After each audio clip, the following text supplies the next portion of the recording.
political trajectory my beloved country, Ethiopia, is confronted with today. The timing for this hearing could not have come at the right moment, provided that the topic to be covered not only deals with the conflict itself, but its complex root cause and recommendations on how to address the crisis in order to help prevent the security situation further deteriorating in Ethiopia and the wider region in the Horn of.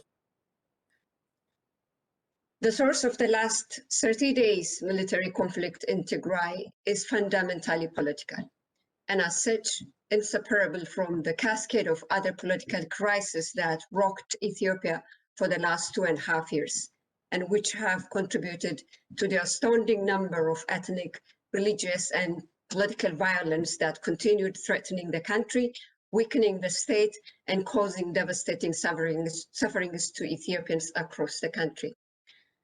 The conflict in Tigray, although alarming in the immeasurable amount of the suffering it has caused to civilians, especially Tigrayans, it should therefore be not viewed in separate and one-off event. In my view, the conflict is a cumulative result of 3 major political failures. The first one is the ill-timed and unceremonious collapse of the then ruling party, the EPRDF, over which TPLF had a monopoly. The second is the ill-managed opening up of the political space in Ethiopia, which lacked a comprehensive and inclusive political dialogue and political settlement aimed at charting out an agreed-upon transitional roadmap. And the third is the advent of COVID-19 pandemic, which induced the postponement of a much anticipated elections in Ethiopia, and how the government handled the postponement of the election. Instead of dealing with it with other political parties and reaching at a settlement, agreed upon settlement, the government has indefinitely postponed the election and caused an agitation of the political space, which has resulted in irreversible crisis that the country continued experiencing. So these political failures were further compounded by political assassinations, the last one of which, the assassination of Hachalu Hundessa, being the most consequential that has turned the political landscape from that which failed to find a negotiated settlement to that which saw the government as a jailer and its formidable opponents as the jailed. In light of this, I believe 3 things need to happen and need to happen fast.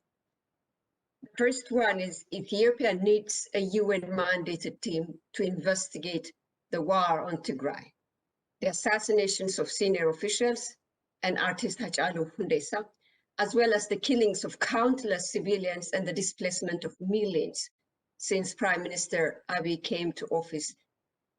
He has blamed the TPLF for it, which would further create more altercation in the ongoing war. There are repeated recommendations, including one made by Yosef now, for independent and transparent investigations from all corners around the world. But I do believe only a UN-mandated team should be empowered and enabled to commence such task. As a result of a deeply polarized society, no other institution, from Ethiopia's Human Rights Commission to Amnesty International to Human Rights Watch, earns the trust of Ethiopia's polarized society to conduct such important task the same way as a UN-mandated and a politically insulated investigation team should. In her Global Human Rights Update delivered at the 45th session of the Human Rights Council on the 14th of September 2020, Michelle Bachelet, the UN Human Rights High Commissioner for Human Rights, said her office was ready to support a thorough, independent, impartial, and transparent investigation of the assassination of Hachalu Hundessa and subsequent violence that really altered the political landscape in Ethiopia. This offer has not been taken up yet, and I do believe it is time we take Ms. Bachelet's offer and acted on it. What is at stake in post-Tigray's conflict is not the same way what's at stake in post-Hachalu Hundessa's assassination in Ethiopia.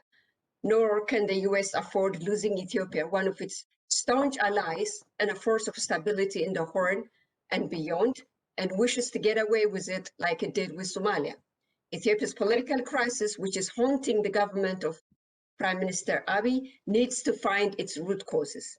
A UN-mandated investigation team is the only place to start looking for in order to hold to account those who have wreaked havoc for the last 2.5 years and continue to find a closure. Ethiopia must also commence an all-inclusive political dialogue as soon as possible. And that should be preceded by the release of all political prisoners. Now, excuse me. Let me move on to the next witness, please. Ms. Blanchard?